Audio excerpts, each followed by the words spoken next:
CBS Sports. High drive, center field, hit the wall, grand slam. This is magnificent. Got a fantasy question? Email fantasybaseball@cbsi.com. Get ready to win your league. Where fantasy becomes reality. Now here's Frank, Scott, Chris, and Adam.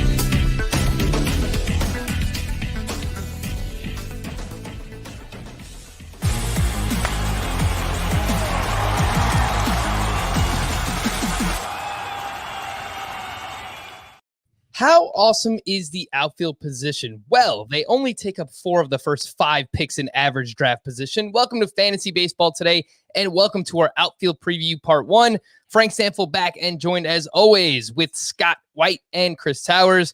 First, thank you to both of you for holding it down last week. And I want to thank everybody who checked in over the weekend, feeling a lot better, and am excited to be back. As I mentioned, we're hitting the outfield today, but before we do that, I did want to let everybody know about Paramount Plus. You've probably seen the Journey to Mount Paramount spots featuring Bill Cowher, James Corden, Patrick Stewart, Beavis and Butthead. Yeah, quite a squad, but Paramount Plus is live sports, breaking news, and a mountain of entertainment. You can go straight from game day to movie night with Paramount Plus. Stream iconic movies like The Godfather, Indiana Jones, and Mission Impossible, and new episodes of critically acclaimed original series like Star Trek, Picard, The Good Fight, and The Stand. And get this, it's where you can dive into live sports from us, CBS Sports, including the NFL, March Madness, the Masters, and Champions League Soccer,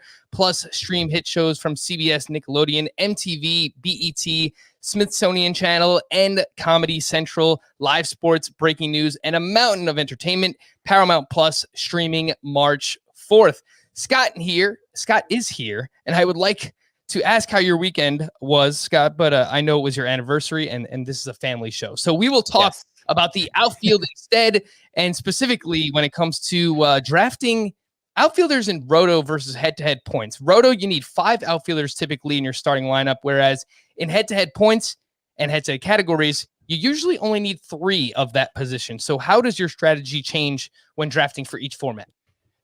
It actually doesn't. I know the logical answer would be you need to focus on outfielder a little earlier in a Roto league, a 5 outfielder league, just because you have more of those spots to fill. But you have more of everything to fill, I guess, except pitchers. Well, even pitchers.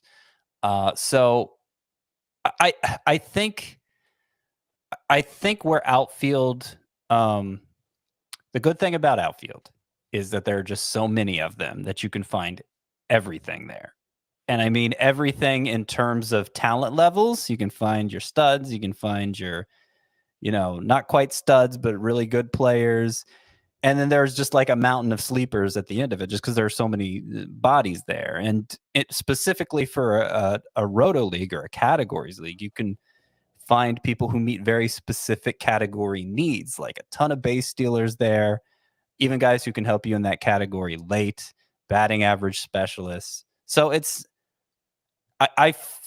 even though the infield positions are deeper than they've ever been, I still like what's available in the outfield in those very late stages of the draft. I still like what's available in the outfield more than anywhere else. And so, probably my last 2 hitter spots to fill in a Roto league are probably going to be outfielders. That's just always the way it goes. And I might not get my first outfielder until round 10 or 11, just because I feel like there's a lot more to miss out on at other positions early on.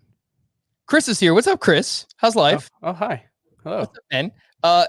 Regarding outfielders in a head-to-head points league, when you only need 3 of them, do you find yourself maybe shying away from them earlier on in drafts, or will you be cognizant of filling the spots too early in a draft because you only need 3 of them in that format? I'm never cognizant of anything. No, I mean, really, you want to draft the best players, and for the most part, positional scarcity isn't that big of a concern. And where you might be concerned that you fill in your outfield too early is in those 3 outfielder leagues, but positional scarcity is arguably even less of a thing in those leagues because you only have 1 of each position to try to fill. So, you usually don't run out of good options. There are definitely times, sure, where you've drafted too many outfielders early and then you your best player for like 3 rounds in a row as an outfielder, and you kind of feel like you're weighted. But like, that's a good problem to have. And your starting lineup in week 1 is not going to be your starting lineup in week 3, let alone week 23. And so you shouldn't worry about that too much. You should, if you have too many good outfielders, it'll work itself out. Yeah, it usually does. Regarding this position mentioned today is going to be part 1 of our preview. So we're going to hit the top 25 players-ish in ADP, some sleepers, breakouts, and bust as well. But I really do want to give the due diligence to the top of this position here. And I know some people complain, well, when are you going to get to like the mid-level talent and the later round talent? Don't worry. We're doing 2 preview episodes for this position, so we'll have a lot of that on tomorrow's podcast as well. Is this position good? I think so. I think it's really damn good. There's a lot of elite talent up top. I think that you can hit it in the mid-tier as well, but maybe these guys feel differently. So let's jump into some of that ADP analysis. And the consensus top 4 outfielders, I think people are going to disagree on what order they have them, but it seems like there's a pretty obvious consensus top 4, including Ronald Acuna, who's going at pick 1.2 on average, Mookie Betts 2.0, not Mookie Betts 2.0, like there was a different version of Mookie Betts. His ADP is 2.0. Juan Soto at 4.2 and Mike Trout at 4.4. That is ADP according to Fantasy Pros, and it seems like all 4 of these players have a great combination of both floor and ceiling. Scott, how would you rank this group in Roto versus head-to-head points? How does it change for you? That's Acuna, Betts, Soto, and Trout. So I rank them in a categories league, a Roto league, 5x5 league, whatever you want to call it. I rank them exactly how they go here in ADP. Acuna, then Betts, then Soto. Recently moved him ahead of Trout. If it was a points league, Acuna goes to the back of that group, and he's still 4th in the outfield rankings, but he slides behind a few other players at other positions too in a points league, because the main thing you're paying for it with Acuna is the massive amount of stolen bases he's expected to give you. And while those are still worth something in a points league, they're not essential like they are in a categories league. So you can live without them and you don't have to pay up for them. And the amount of points Acuna is going to give you is likely less than those other 3, Betts, Soto, and Trout. The one thing to keep in mind, however, would be that if he was able to get his bat back to the 2019 levels while keeping 2020's plate discipline numbers, he could belong at the top of that group as well. Because Ronald Acuna spiked his walk rate up to like 19% last season. It did come with a career high strikeout percentage, but he's the worst strikeout rate of the 4 by far. Yeah, the jump in strikeout rate wasn't as bad as the jump in walk rate was good. So, I haven't run the numbers, but I would imagine that would be a net positive. Yeah, it felt like entering last season, there was more of a discrepancy between what we were expecting from Acuna in a Roto league versus a points league. So that plate discipline improvement that we saw last year, that massive walk rate, definitely helps for Acuna in that format. And I would say I expect the batting average to bounce back just based on the quality of contact that he makes. He hits the ball so hard. His BABIP last year for Acuna, 302. The year before it was 337. It was 352 as a rookie. So I would expect that to bounce back a little bit. He was playing banged up. A wrist injury, I think, right? For Acuna last season. Fun fact regarding Mike Trout and Mookie Betts, they are the only 2 hitters, not just outfielders, to average at least 4 fantasy points per game in each of the past 3 seasons. So they really do both excel in that format. Chris, I'll throw this one your way. How concerned are you with the potential RBI projections for both Ronald Acuna and Mookie Betts? Both are expected to hit leadoff with the pitcher now batting ahead of them in the National League because there's no NLDH. So does that worry you at all? The potential RBI output for either one? It's a little worrying, but Acuna did drive in 101 runs in 2019 while playing most of his games as a leadoff hitter. I don't think he did all of them, but the switch was fairly early on. And last year it was like a 75 to 80 RBI pace. I would think it's probably something like, actually it was even higher than that because he only played 46 games. So it was probably like an 85 RBI pace. I still think you're expecting 90 RBI from him. And because you're talking about a guy who could hit 40 home runs. And I still think, I mean, yes, you might be losing a little bit in RBI, but he might score 130 runs at the top of that Braves lineup. So you're losing one, but you're gaining the other. I don't think it matters so much. I brought this up before, I think when we were doing the Outfield Tiers podcast, but the last 162 games for Ronald Acuna, 150 runs scored, which is he's averaging almost a run scored per game. That's quite a few over the last 162. So yeah, I mean, especially with his improved walk rate, you know that he's going to score a lot of runs as well. And we've seen even like great leadoff hitters in the past. DJ LeMahieu did it in 2019. He had over 100 RBI. Charlie Blackmon has done that in the past for the Rockies. So it is not impossible. I'll put it that way. And the other thing you have to keep in mind is they're batting at the top of really good lineups. So both Mookie Betts and I think especially Ronald Acuna could be, in line for 700 plate appearances. It's possible that you're talking about a difference between, Ronald Acuna and let's say Juan Soto, who among the top hitters is probably going to bat lowest in the lineup. You're probably looking at Ronald Acuna getting a 10% bump in plate appearances.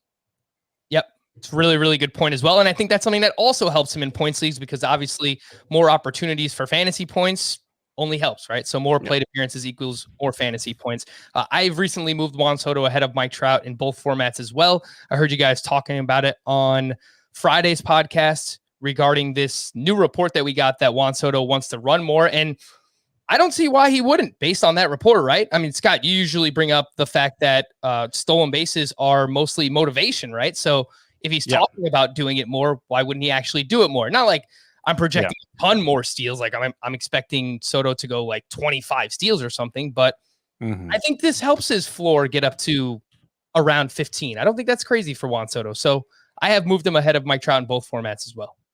Yeah, it's largely a matter of intent, but it's kind of I don't know, catch-22. I'm not sure if that's the right application here, but where it's largely a matter of intent, yes, but still people, particularly in an athletic context, they don't always follow through on what they say. So I think more than anything, and I said this on the last show with Chris, what it tells me is that the stolen bases aren't going anywhere because that's what usually happens to middle of the order hitters when their bat becomes so valuable that it's not worth having them run anymore. And Soto would certainly fit into that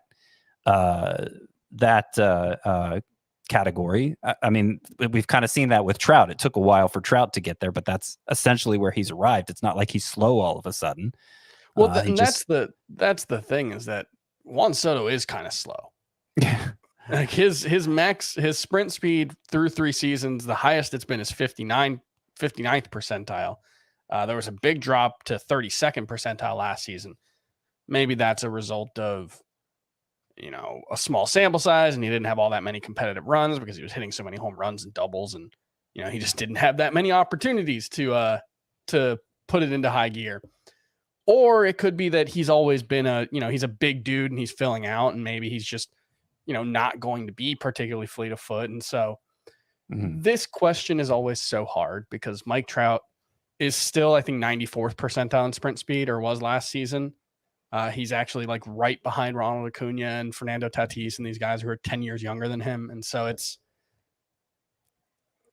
if you were asking me who could steal 20 bases between him and Juan Soto, I think Mike Trout has definitely the skill set to do it. Right. We haven't gotten a quote saying he wants to. I guess. Right. And since the totals tapered off the past couple years, and I've pointed this out before, we saw it happen to Trout earlier in his career. It looked like they were tapering off. They came back. So, I don't think we can completely rule out Trout being, maybe a 15 to 20 steal guy. Even Manny Machado, his steals total has gone up and down. It happens, but clearly you can't count on Trout for steals anymore. And I think this report from Soto wanting to steal more bases at least tells me stolen bases are going to remain part of his game. I don't know if he's really going to up the rate that he runs. He's going to be a 30-30 guy all of a sudden. I'm not counting on that, but I at least feel confident, more confident with Soto than Trout, that stolen bases are going to remain a part of his game. Yeah, you guys referenced it. The last time Trout's stolen bases were declining 3 years in a row, that was in 2013, 14, and 15. The very next year in 2016, he went on to steal 30 bases. So is it impossible? No, he's still a freak athlete. It's just a matter of, does he actually do it? So we'll be watching for Mike Trout, whether or not he will. The last thing I'll point out on Mike Trout is, as great as he has been on a per game basis, he has missed an average of 33 games per season from 2017 to 2019. So he's usually due for at least one IL stint. I don't know how much stock you want to put into that, but it is a factual statement that he has missed time. Christian Yelich seems like he's become a bit of an island player here on ADP at 11.8. He's kind of like the middle point between the outfielders we just talked about, and then that group of Cody Bellinger and Bryce Harper that we're about to get to. But Scott, what the hell happened to Yelich last year? Well, he was one of several players who the strikeout rate just exploded. It was much higher than we've ever seen from him before. And given the odd circumstances of the season, the build-up and then slowing down and then building up hurriedly and not having access to video in games, just so much weirdness going on, I'm kind of giving all those guys a pass. In Christian Yelich's case specifically, all the other underlying data still looks amazing. I think in terms of exit velocity, hard hit rate, I think it was his best ever, right? Yeah. I don't have it pulled up here, but it was, yeah. So best ever. It's just he struck out 30% of the time when he's normally a 20%. That's a huge increase. And then I think he had some bad BABIP luck on top of it, because the expected stats look better than the actual stats. And I mean, And he's always been a high BABIP guy. Yeah, I think he's going to come roaring back, and wouldn't surprise me if he's in the MVP discussion again. I don't have any hesitation to take him late in the first round. It's hard to take him over some of those other guys who can contribute in 5 categories and actually did it last year. And some of the elite pitchers, given the scarcity of that position, the demand for those elite hurlers. But you get to a point there at the end of the first round where there's a drop off in talent, and Yelich has got to go right then. It's kind of like if Juan Soto had Christian Yelich's 2019 season, but with half as many steals, I feel like we would be thrilled with that outcome. He hit 329 with 44 homers, 197 combined runs in 130 games, and he stole 30 bases. If Juan Soto does that and steals 15 bases, I think people would be absolutely like astonished. I think that would be like a wow, Juan Soto is such a monster. And Christian Yelich already did that, except he stole 30 bases. I mean, he was on a 50 homer, 35 steal pace. I think, I'm right there with you, Scott. I have him $4 less than Mike Trout and Juan Soto, and $1 behind Acuna and Betts. After that, Acuna and Betts are $5 ahead of him. Sorry, but I would not be at all surprised if he out earns all of them. That season that Chris mentioned in 2019, absolutely massive year. Christian Yelich finished as the 3rd best player in Roto, despite playing just 130 games. He averaged 4.7 fantasy points per game in 2019, which was by far the best amongst all hitters that season. And I will just add this to everything that you guys have said. He was coming back last year from a fractured kneecap. That was why he only played 130 games in 2019. So he basically missed the entire all of September in that season because of a fractured kneecap. I think he fouled the ball off of his knee, and that's how that happened. So, I mean, if he would have won his second MVP in a row if he hadn't gotten hurt that year, probably. If you need another reason to buy back in on him, he was coming back from that injury last year. So let's wrap it up with this on Yelich. Scott, the confidence-o-meter, 1 to 10. 10, you are the most confident in this player. There's no chance that this player can bust on Christian Yelich. 1 to 10. Well, I think if I was going to say 10, even though, that's what the heart wants to do, then I'd have to rank him in the top 5, right? So I'll say 9. Fair enough. Yeah. Chris, yeah, 9. I think Mookie and Juan Soto are probably Mookie and Mike Trout are the only 10s out there. The second round is dominated by Cody Bellinger at pick 15, who also has first base eligibility, and we spoke about him quite a bit on our first base position preview podcast. and Bryce Harper going at 18.6 in ADP. Chris, why would anyone take Cody Bellinger over Bryce Harper? Unless it's just an age thing, because Bellinger is 25 years old and Harper is 28. So maybe that actually matters to some people, but Harper has been better than Bellinger in 2 of the past 3 years. And I think it's pretty clear that Bellinger's floor is lower than Bryce Harper's. And now he's coming back from shoulder surgery. So why are people taking Bellinger over Harper? His displayed upside in recent years has been higher. Harper has been really good, but he's maxed out at 268 batting average over the last 3 seasons. He's maxed out at 35 home runs, maxed out at 15 stolen bases. Well, I guess that's a little higher than Bellinger's max stolen bases, or it's the same. Bellinger, he had that 2019 season where it's a 305 average, 47 home runs. It's 236 combined runs and RBI.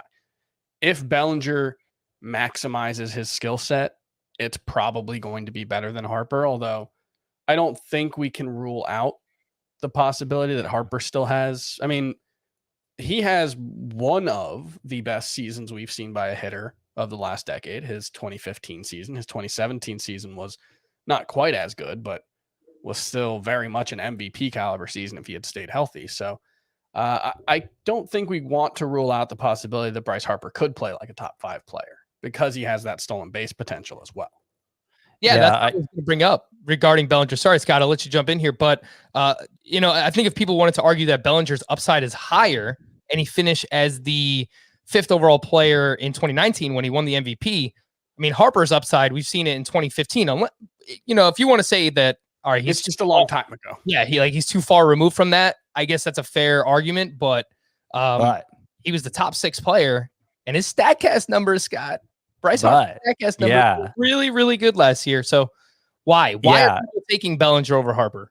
2015 was a long time ago when he won the MVP, had that amazing season, but his expected stats, according to StatCast, were even better last year than they were in that 2015 season. He only hit 268, slugged 542 last year. At surface level, I mean, it was good. It was still a good redemptive season for Bryce Harper, but he was, according to StatCast, expected batting average should have been 307 versus 268. Expected slug should have been 657 as opposed to 542.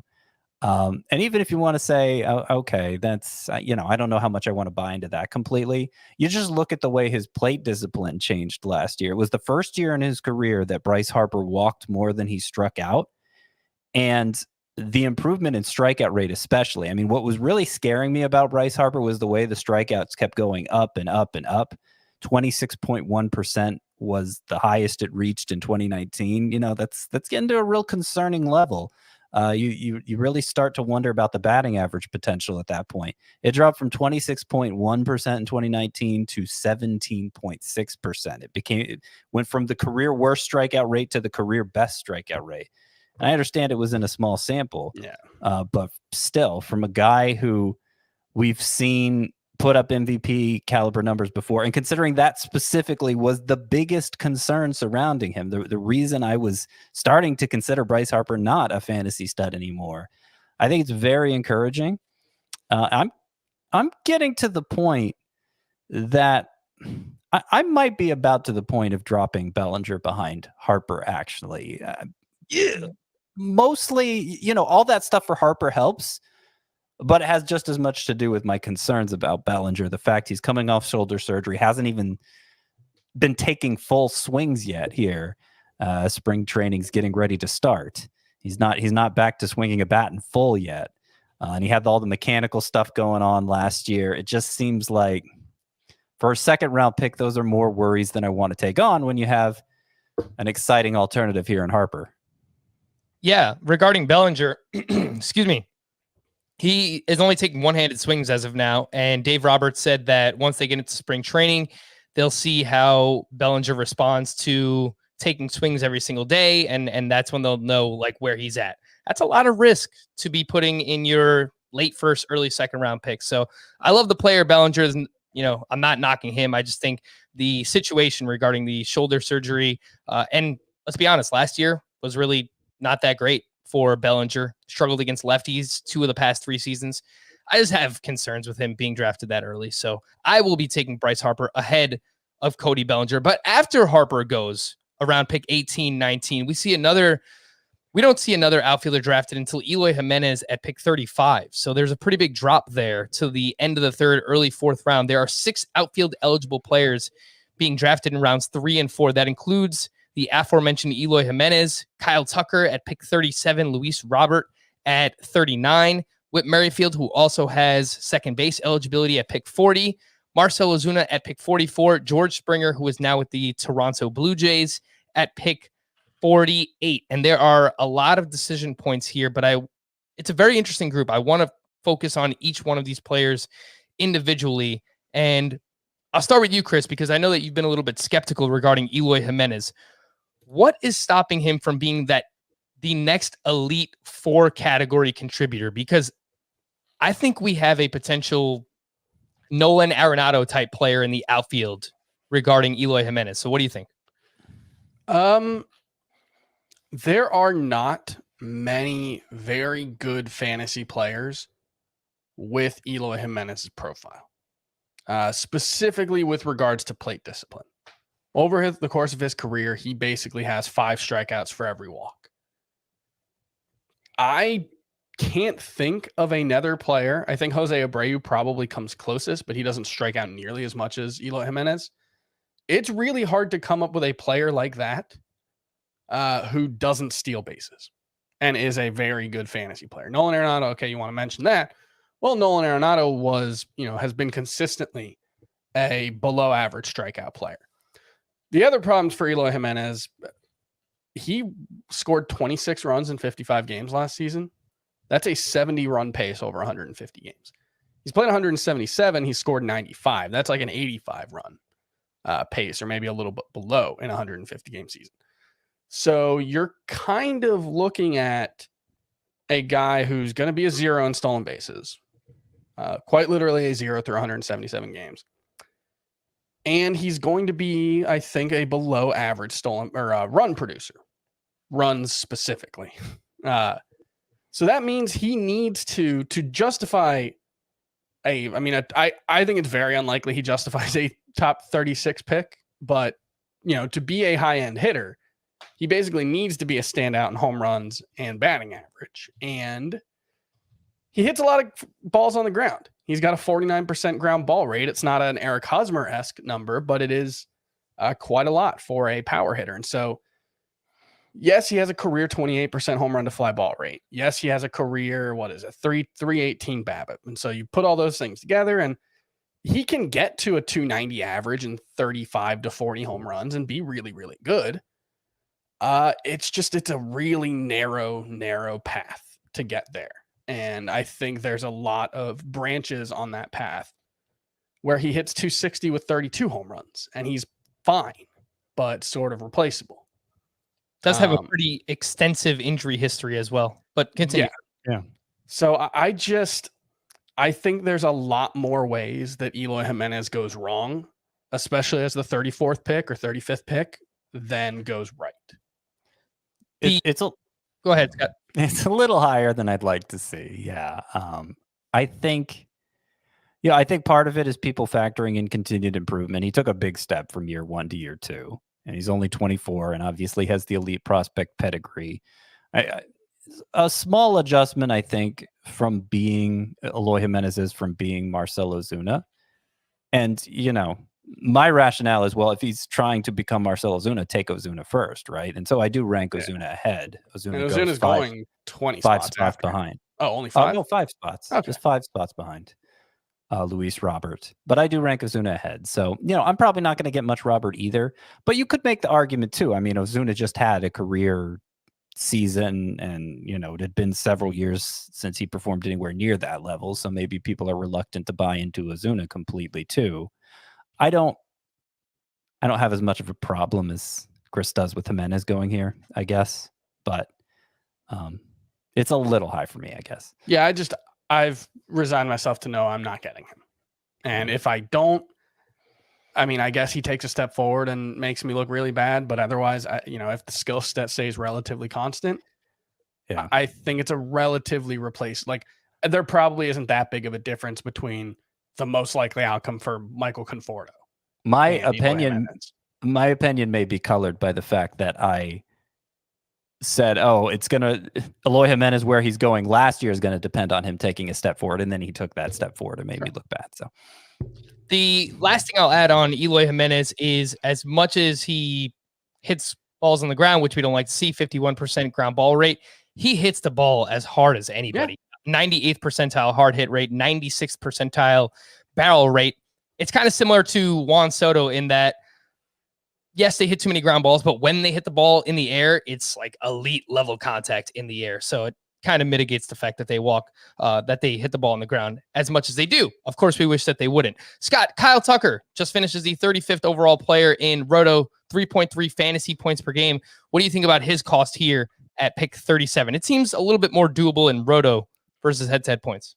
yeah, I mean, in Roto, you gotta pay a little more than you'd like for stolen bases. That's just the way it is. And Kyle Tucker, between the majors and the minors, he's shown he can be a reliable source of those. He is of the sort of profile where I wonder if that's going to be a long-standing thing for him. But going into year 2, I would count on him for steals. And anybody who contributes steals while contributing a lot of other things is going to be an early rounder in that format.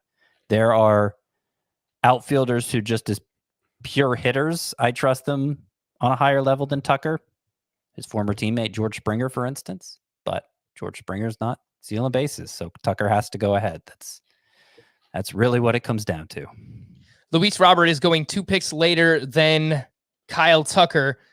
And it was an interesting season for Robert because he got off to this great start. First 33 games, 298 batting average, 10 home runs, 4 steals with a 31% strikeout rate, which you don't love to see, obviously.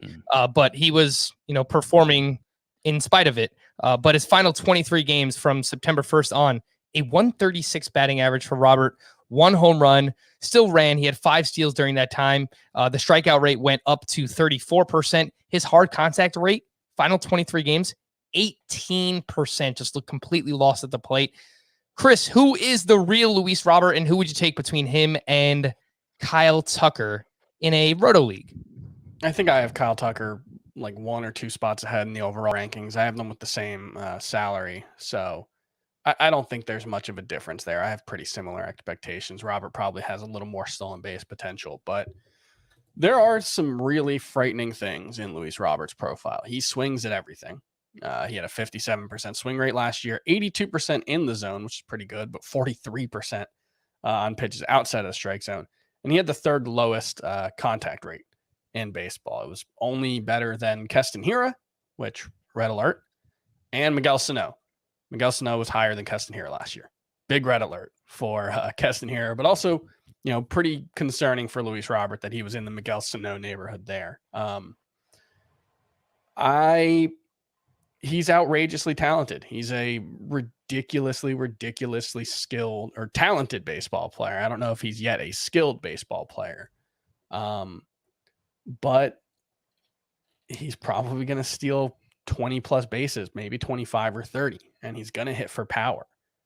And if he hits 240, I think you live with it if he's hitting 30 homers and stealing 20 bases. Luis Robert is kind of like the Adalberto Mondesi of the outfield. He doesn't have as much speed and he walks more. So I want to give him credit where it's due.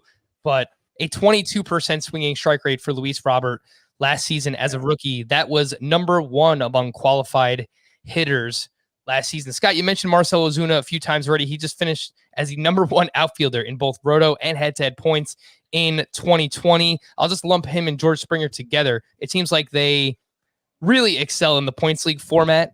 But I mean, they're useful regardless, but I would say they're probably better in points. What do you think about both of those guys, Springer and Marcell Ozuna? Yeah, I mean, it's easy to take them over some of the base stealers in points leagues, but you mentioned it. Marcell Ozuna was the number 1 outfielder in both formats last year. I don't think he's going to do quite that again because that had him hitting 338, and that's just, I'd bet against most any player repeating that number. But I do think the direction Ozuna went last year, taking the stud turn, I do think it was more or less legitimate. He was somebody who we looked at some of the StatCast numbers for him heading into last season, and like, wow, this guy has been underachieving for a while now. And last year with the Braves, it seemed like he figured out how to get the most of his tools and live up to those expected stats. I do want to follow up with something about Robert, because I actually, among everybody we've named at this position so far, he's the one that I think has the most bust potential. My busts 2.0 are actually coming out tomorrow, and he's one of the more high-profile players in it. In addition to having that bat, like, I used to write off any player who had the kind of strikeout rate Luis Robert did last year, just immediately, not worth the time. I used to write them all off. Who really changed my mind on that was Aaron Judge. And we've seen others like Joey Gallo, Miguel Sano at times. But the players who overcome a strikeout rate that high, the strikeout rate like Robert had last year, make exceptionally hard contact, like top of the league type exit velocities. And Robert, 34th percentile in average exit velocity last year. His hard hit rate, if you just wanted to pay attention to the upper end, 56th percentile. It wasn't a standout in that category. And, obviously just starting his career, chance he gets better at that. There's a chance he gets better very quickly. I called Fernando Tatis a bust heading into last year, and he got better really quickly. And Robert could too, but for the price, I just think there's too much downside, and he showed it in September. Chris, among this group, Scott, did you have anything else to say? That was it. No, I was going to say that it just does sound like a lot like Fernando Tatis, and one place that I think they both have in common is the barrel rate was higher than the rest of their kind of expected, or their various StatCast data. And I think that what that tells you that they're both exceeding on the very high end. Barrels are batted balls hit over X mile per hour between X degrees of launch angle. It's optimal contact, basically. Yeah, basically. And Luis Robert had a 13% mark in 2020.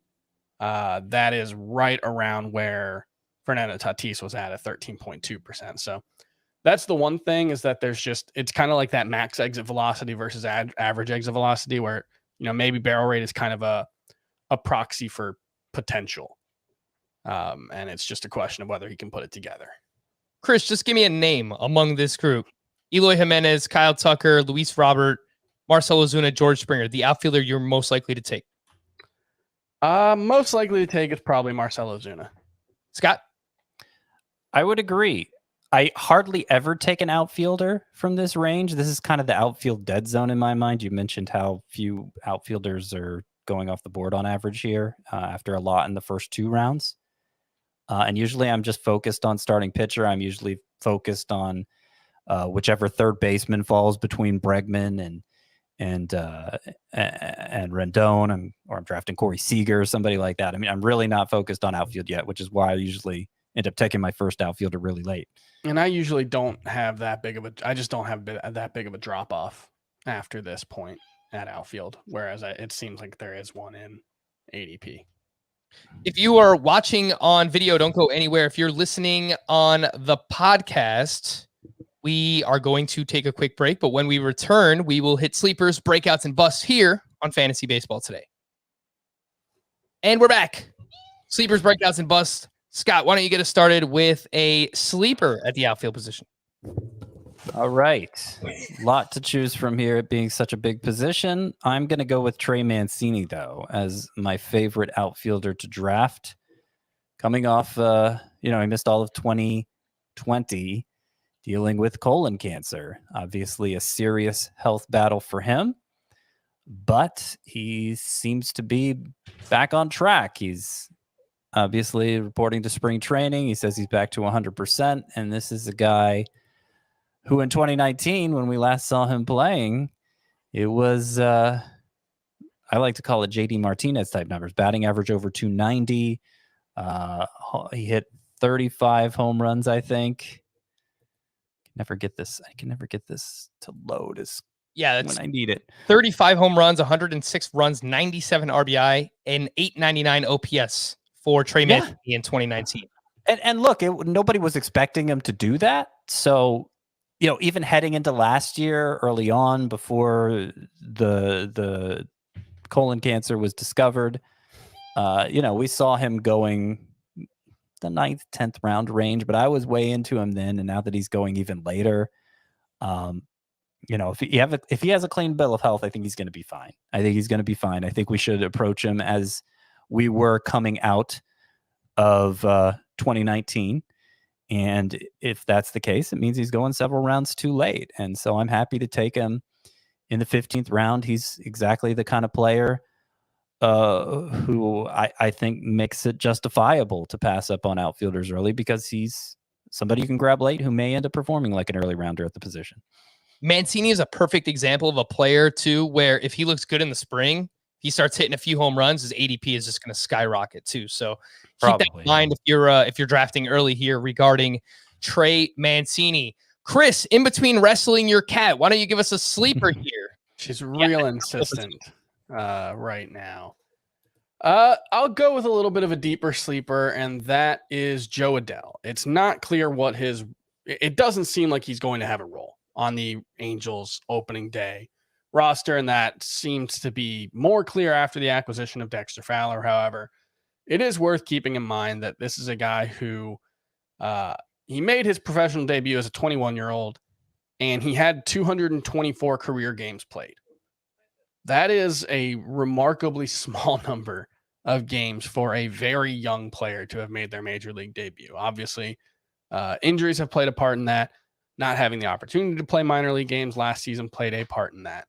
But I do just want to point that out, because this guy was, one of the top prospects in baseball. I think the consensus was right around number 2 or number 3 last season. And there was some bad stuff in his major league debut. He had the lowest in zone contact rate in baseball. That's really bad. It was really easy to get him to swing and miss. He needs to cut his strikeout rate a lot. But average exit velocity of 90.6 miles per hour, max exit velo of 115.5 miles per hour. Like I said, that is usually a pretty good proxy for raw power. He is Joe Adell is someone who is probably going to have to go down to the minors and prove himself. But with a hot spring training and a hot start down in AAA, I think it's entirely possible Joe Adell comes back to the majors fairly early and, turns into a 5-category stud. Let's not forget, totally unfair comparison, and I'm not saying he is this guy at all, but Mike Trout was a disaster in his first taste of the majors. He was, a couple years younger, but Joe Adell was still very young. So I will throw him out there. He's someone I like stashing at the end of my bench in a Roto league.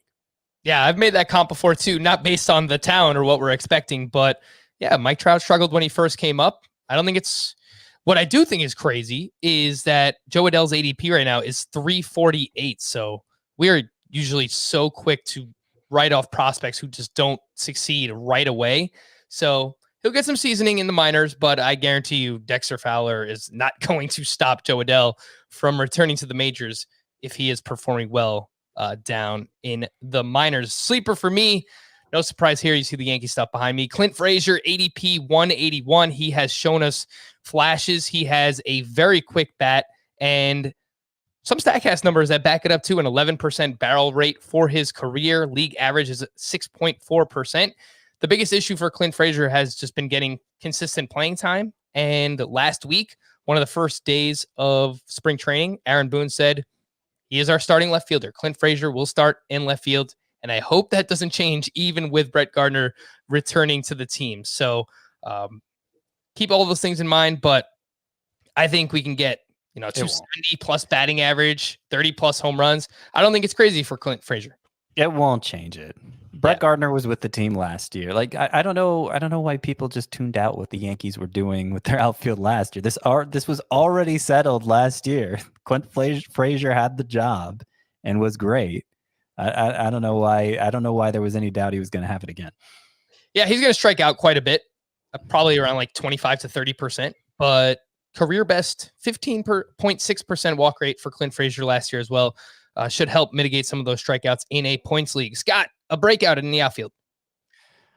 Okay, so this was my big breakout for last year. It didn't go quite as planned, but I'm going there again with Nick Castellanos. Didn't go quite as planned, but he did hit 14 home runs in the 60-game season, and we've never seen that kind of power output from him over a full season. The argument for him was, okay, he spent all those years in Detroit, a park that couldn't have been worse suited for him, very specifically him, because not only is it big, but it's big especially in right center, where he hits a lot of fly balls. And so a lot of potential home runs were just killed there. And then he goes from there to Cincinnati, very small park. And we saw the power output, but we saw, he ended up hitting only 225 because it was a short season and weird stuff happens in a short season. He's kind of this year's Marcell Ozuna, where if you look at the actual stats versus the expected stats, okay, Nick Castellanos should have been a lot better.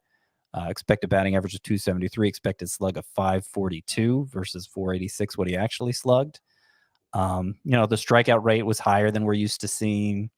He had some bad BABIP luck. Castellanos did the kind of things you would expect to bring down somebody's numbers over a short sample, brought down Nick Castellanos' numbers over a short sample. But I think if he had an additional 4 months, we would have seen him continue with that kind of power output. And we would have seen him do all the other things we've always seen him do as a hitter. Hit a lot of line drives, be a good source of batting average. Potentially with all the free hits going over the fence, maybe he becomes a great source of batting average, as good of a line drive hitter as Nick Castellanos is. I still think there's a Nolan Arenado. Second player we've compared to Arenado this podcast. Nolan Arenado, outcome in there for Nick Castellanos. And happy to take him at his going rate, which is 80. It's about the 80th player overall. So, Nolan Arenado does have an OPS right around 800 on the road. So, yeah, but maybe the comp isn't so off for Eloy Jimenez and Nick Castellanos. Nolan Arenado at face value, Chris. Don't go corrupting my argument here. Don't do it. I do have a Nick Castellanos stat as well.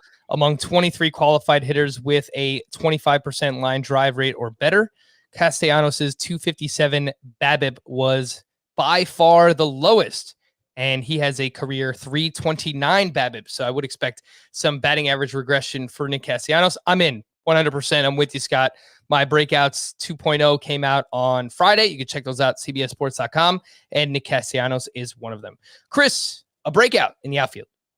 Yeah, and I just want to add the Reds they had a 245 BABIP as a team that was 21 points lower than any other team in baseball last season. What happened? It was the lowest for a full season. I don't know. I think they faced Trevor Bauer like 3 times. That was probably part of it. Or no, they didn't. He was on their team. I don't know who I was thinking of. Maybe they backed up Trevor Bauer. Let's just edit that one out. Maybe. All right, a breakout for Chris. I'll throw out Austin Meadows as one. That's more like a re-breakout. My cat is being extremely insistent that I give her attention right now. He was angry about the Trevor Bauer thing. He's like, how could you get that wrong, Chris? But the one I want to focus on, Ian Happ, since returning from AAA last season, he has a 260 average, 880 OPS in 115 games with a 33 homer pace for 162. That is even more impressive than it sounds because he's only started 81 of those 115 games. He has 20 homers in those 81 starts. If you do the math, that is a 40 homer pace over 162 games. He is in the 84th percentile in average exit velocity, 89th in hard hit rate, 71st in expected slug. And the biggest thing he's fixed since his first stint in the majors, he's cut that strikeout rate to a much more manageable 25 to 27% range. I think Ian Happ can hit 265 with 35 homers. I don't think he's going to hit 40 homers, especially with the dead end ball, but that's, he's shown the power potential for that kind of thing. I could see him scoring 100 runs. I could see him driving in 80 runs. I could see him kind of being not that different from what I expect Eloy Jimenez to be, with the runs and RBI just kind of swapped there. So, I think Ian Happ, he's going about 150th overall. I think Ian Happ's going to have a really, really good season at the top of a much better Cubs lineup and be one of the better values in outfield this season. Again, that is Ian Happ with an ADP of 155 according to Fantasy Pros. Breakout for me, I'm going to another former, I guess he's not a prospect anymore, but Dylan Carlson has an ADP of 165. He got off to a terrible start in 2020. He got sent back to the alternate site, and then when he returned, it was just 12 games, his final 12 games, he hit 278 with 7 extra base hits and was making a lot more hard contact during that time. And in the postseason, he was walking.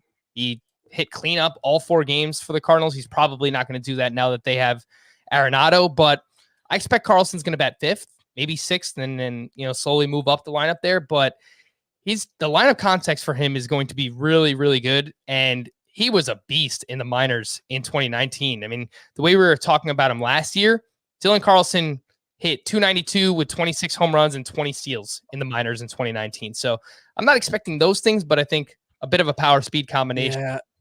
The only concern I have, and this was the concern going into last season, was 2019 was a significant outlier for his minor league track record. He had a 914 OPS that season. He had never had an OPS in a season higher than 738.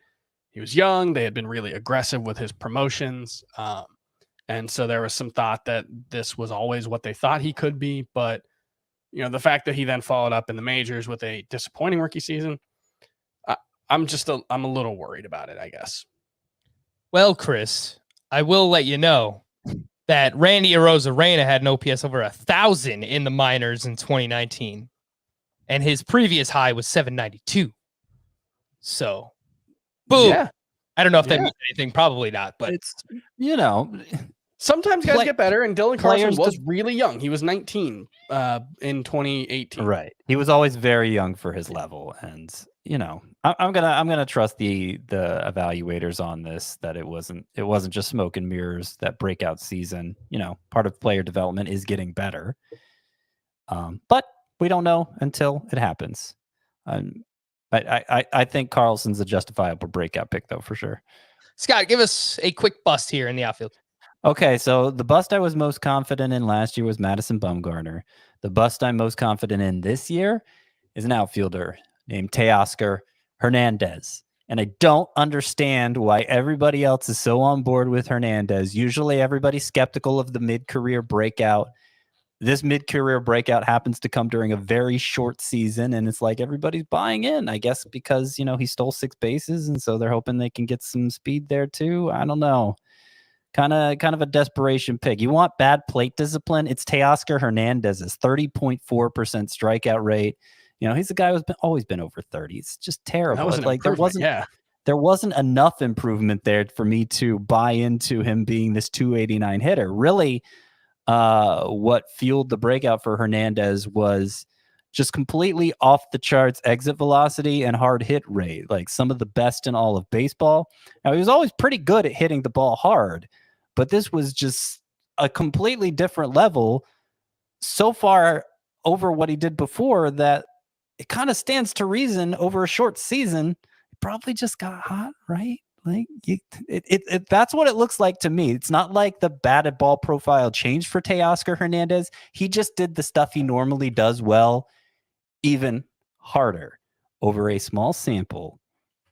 Looks like a hot streak, guys. I'm sorry. I hate to break it to you, but I think Teoscar Hernandez is going to come crashing back down to earth. Yeah, I mean, when a guy makes a jump in ADP from, this is correct, 332 last season up to 76, I want to see new skills. And we didn't see anything new from Teoscar Hernandez. That's the thing, is that, like you said, we always knew he could hit the ball hard. We always knew he was a good athlete. We always knew he was fast. We didn't learn anything new about Teoscar Hernandez, but suddenly he's 260 picks more expensive. It doesn't make any sense. I'm 100% there with you. I have a feeling Chris might not like my guy, Trent Grisham, but we'll talk more about him tomorrow. Chris, give me a bust in the outfield. I'm not a Trent Grisham guy. He's definitely in my bust discussion. I think Teoscar Hernandez is as well. And Eloy Jimenez is my official pick as an outfield bust. And I don't think he's going to not be a fantasy relevant player. I just think there's a decent chance he gives you, I don't know, Max Kepler numbers. And Max Kepler costs a lot less, or Michael Conforto, or, there's no shortage of guys who can hit for power, who don't steal bases, and, might be a batting average liability. Castellanos is the one, Chris, that I could see. Sure, Castellanos is going 55 picks later than him, or 45 picks later than him. Yeah. It's not a knock for me on Eloy, because I really do like him, but if Castellanos breaks out the way we think he could, I don't think that their lines would be that dissimilar. Yeah, I think even Mike Yastrzemski could be pretty similar. It's the easiest skill set in baseball, and he has to really, really hit like his, not his highest end outcome, but a relatively high one to stand out given his skill set. The bust for me is a player who also has a similar skill set, but he hits the ball a little bit harder, probably the hardest in baseball outside of his teammate, of course. And Aaron Judge for me is going at pick 50 in ADP. I think the upside is still massive. If he stays healthy, he can hit 50 home runs in Yankee Stadium. It's not crazy. But the main reason I have him as a bust is because I think you can get very similar numbers to Judge in Giancarlo Stanton, who is going 60 picks later, legitimately 60 picks. His ADP is 110. Now, Stanton is utility only. He doesn't have outfield eligibility. So, obviously that is something in the favor of Judge. Should it be worth 60 picks? I tend to lead towards no, it should not be worth that much.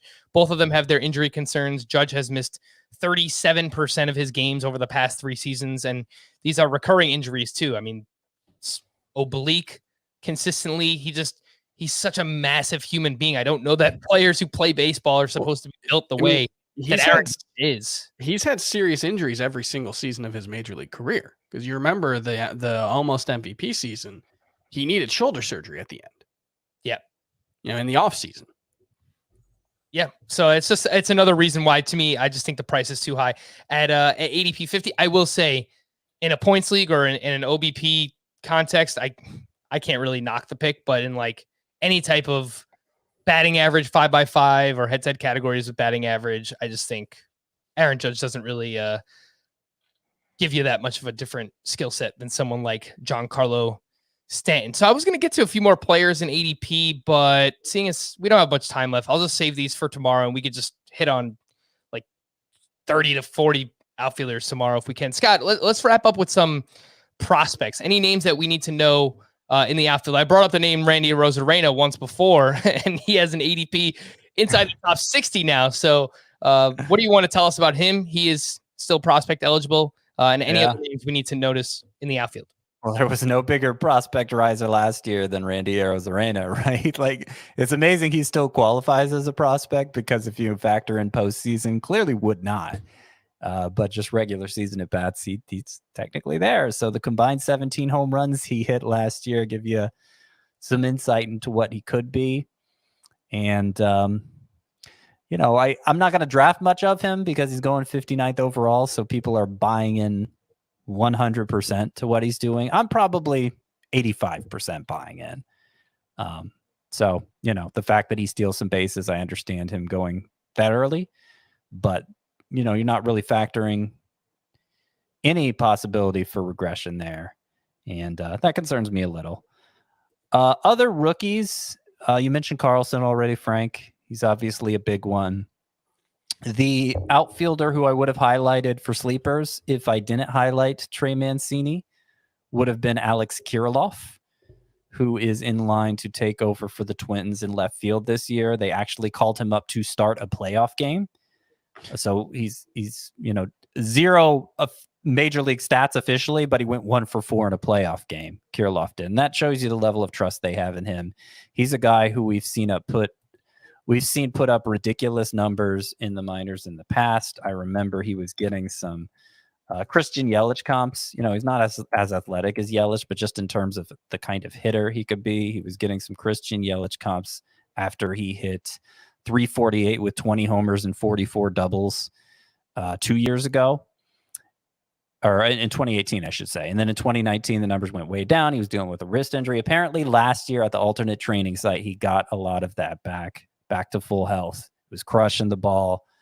Baseball America moved his hit score, his skill, the skill scores they give out, the 20 to 80 scores. They give him a 70 hit tool. They give him a 60 power tool, and like 60 of anything is great. You don't see a lot of players get a 60 for anything. So get a 60 for power, like Kirilloff did, which isn't even his best tool, and then to get a 70 for hitting, I mean, you're talking about a first division type hitter here in Kirilloff, who's now inheriting an everyday job for the Twins. It doesn't seem like it's a competition on any level. 268th player off the board, Kirilloff is. So love getting him as my fifth outfielder. Scott, when do you think we see Jared Kelenic from the Mariners? That's a tough one. I mean, the Mariners aren't expected to compete. I don't think they will. We will see him this year. I'm pretty confident in that. It's just a question of whether it'll be, kind of a late May call up, early May call up, I guess is possible, or if they're going to wait until the Super 2 thing is off the table and call him up midsummer. I haven't been as eager to draft him as Wander Franco. I think Franco has a better chance of being up early than Kelenic, but Kelnic's the one who's often mentioned as a possible candidate to be the top prospect in baseball alongside Franco there, and they're at very similar stages of their development. So Kelenic is deserving of some enthusiasm there too. There's probably a lot of outfield prospects that I haven't mentioned either. I just went on about Kirilloff so much and maybe missed some other ones. So I had Christian Pache on the rundown. Christian Pache, right, taking over as the Braves center fielder. Didn't put up big numbers in the minors, but a lot of scouting reports. It's like a Key Brian Hayes, Francisco Lindor kind of thing. Right, because he makes contact at a good rate and extremely athletic. Defense, like he's going to be a multi-Gold Glove winner, Christian Pache is. So he's another one of those prospects, and some of the scouting reports actually talk about it, where you could see him taking a big step forward offensively in the majors. Not somebody I'm super eager to draft, but as a bench guy in a Roto league, just trying to hopefully catch a breakthrough there. He has the job. Pache definitely has the job for the Braves. He was starting in the NLCS last year. It'll be exciting to see what he can do as a full-time major leaguer. Yeah, I don't think it would be crazy for Pache to hit 15 homers and steal 15 bases this season. So that would definitely be useful as a fourth or fifth outfielder in a Roto league. So just pay attention there. I don't know how much this is worth, but I saw this was going around Twitter on Sunday afternoon. We are recording this February 21st, but Seattle Mariners president Kevin Mather, current Seattle Mariners president Kevin Mather. We'll see if he remains Seattle Mariners president Kevin Mather this week. He basically embarrassed himself in the organization and said a bunch of stupid things, but it was like a leaked video from like what was supposed to be like a private investors meeting or something like that. Yeah. And he mentioned that they offered Kelenic a 6-year contract extension this offseason, and he declined it, and he's betting on himself. And he also said that Kelenic and Logan Gilbert would be up by late April. So I don't know if you want to trust that, but if you do, then you probably want to take Kelenic with one of the last picks in your redraft leagues, because definitely could pay off dividends. One of the biggest prospects in baseball, Jared Kelenic, in 2019 hit 291, OPS over 900. That was across 3 different levels, 23 homers and 20 steals. So lots to be excited. Yeah, I think he's going to be a monster. I'm so excited for Jared Kelenic. I really, really think he could be like a first or second round type fantasy player in the future. He is he's really beefed up the last few years as well. And apparently at their alternate site, the StatCast numbers or whatever they would be were pretty off the charts for him. So And he should be a base stealer on top. Yeah, of I think he else. could be. The comp I made in my prospect profile for him last year was Francisco Lindor with more strikeouts or Trevor Story with fewer strikeouts. Obviously, that's a ceiling comp, but yeah, that kind of neighborhood isn't out of the question. Yeah, I comped him to Austin Meadows 2019, but better potentially. So I said Tommy Pham as well. Yeah, it's not crazy there. If you've seen the videos, I mean, this guy hit a line drive off of a frisbee or something like that. So it's just going to be absolutely awesome. It's great. Everyone's looking forward to Jared Kelenic, except for Mets fans, of course. Boom. Roasted. For Scott and Chris, I am Frank. Thank you all for listening and watching Fantasy Baseball today. We'll be back again tomorrow with our Outfield Preview Part 2. Bye-bye.